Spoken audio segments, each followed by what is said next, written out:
Hello guys, വെണ്ടയ്ക്ക നിങ്ങൾ ഇതുപോലെ ചെയ്ത് നോക്കിയിട്ടുണ്ടോ? ഇല്ലെങ്കിൽ ഇതൊന്ന് ട്രൈ ചെയ്ത് നോക്കണേ. അപ്പോൾ ആദ്യം തന്നെ 1 ടേബിൾ സ്പൂൺ കോക്കനട്ട് ഓയിൽ ഒഴിച്ച് അതിലേക്ക് കടുക് പൊട്ടിച്ച് 1 ടീസ്പൂൺ പെരിഞ്ജീരകം ചേർത്ത് 1 സവോള നീളത്തിൽ അരിഞ്ഞതും ചേർത്ത് നന്നായിട്ടൊന്ന് മിക്സ് ചെയ്ത് കൊടുക്കണേ.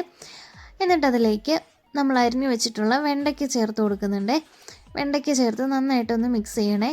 ആവശ്യത്തിനുള്ള ഉപ്പും ചേർത്ത് മിക്സ് ചെയ്ത് സോഫ്റ്റായിട്ട് വരുമ്പോഴേക്കും നമ്മളതിലേക്ക് ഒരു 8-10 വെളുത്തുള്ളി ചേർത്ത് കൊടുക്കുന്നുണ്ട്. ഹൈ ഫ്ലെയിമിൽ ഇട്ടിട്ട് വേണം കേട്ടോ മിക്സ് ചെയ്യാനായിട്ട്. സോഫ്റ്റായി കുറച്ച് കഴിയുമ്പോഴേക്കും മീഡിയം ഫ്ലെയിമിലേക്ക് മാറ്റിയാൽ മതിയേ. അപ്പം വെളുത്തുള്ളി ചേർത്ത് കൊടുത്ത് നന്നായിട്ട് മിക്സ് ചെയ്ത് 1/4 ടീസ്പൂൺ മഞ്ഞൾപ്പൊടിയും 1 ടേബിൾ സ്പൂൺ മുളക് പൊടിയും ചേർത്ത് നന്നായിട്ട് വഴറ്റിയെടുക്കണേ. നമ്മൾ വെള്ളമൊന്നും ചേർക്കാതെ ആട്ടോ വേവിച്ചെടുക്കുന്നേ. എൻ്റെ വീഡിയോസ് ആദ്യമായിട്ട് കാണുന്നവരാണെങ്കിൽ സബ്സ്ക്രൈബ് ചെയ്ത് സപ്പോർട്ട് ചെയ്യണേ. അപ്പോൾ നമ്മളുടെ വെണ്ടയ്ക്ക പൊരിയൽ ഇവിടെ റെഡി ആയിട്ടുണ്ട്. ഇത്രയേ ഉള്ളൂ, സിമ്പിളാണ്. എല്ലാവരും ട്രൈ ചെയ്ത് നോക്കണം. അപ്പോൾ അത്രയേ ഉള്ളൂ.